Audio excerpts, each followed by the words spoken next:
The books of 1 Samuel and 2 Samuel are part of the Old Testament and describe a major transition in Israel's history, the shift from the period of the judges to the monarchy. They narrate the last days of the judge Samuel, the anointing of Israel's first king, Saul, and the rise and reign of David.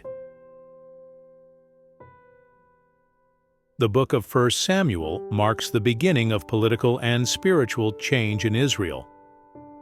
Up to this point, Israel was ruled by judges, but the people demanded a king, like the other nations around them. Samuel is the son of Hannah, a woman who could not have children but fervently prayed to God. In response, she gives birth to Samuel, whom she dedicates to serving in the temple under the priest Eli. As a child, Samuel receives God's calling and becomes a prophet and judge of Israel. As Samuel grows, the people begin to recognize him as their spiritual leader.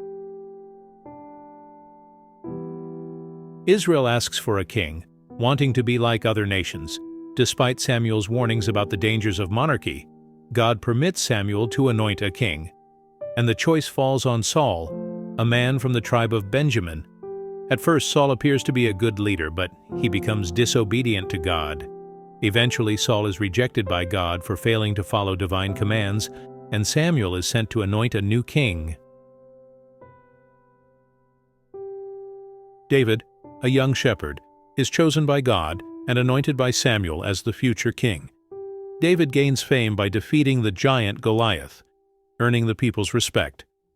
Saul grows jealous of David and tries to kill him, forcing David to flee for years.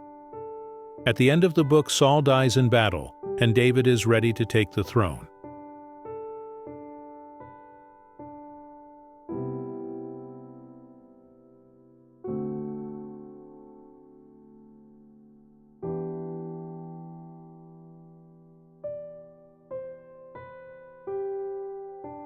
After Saul's death, David is crowned king over Judah, southern Israel.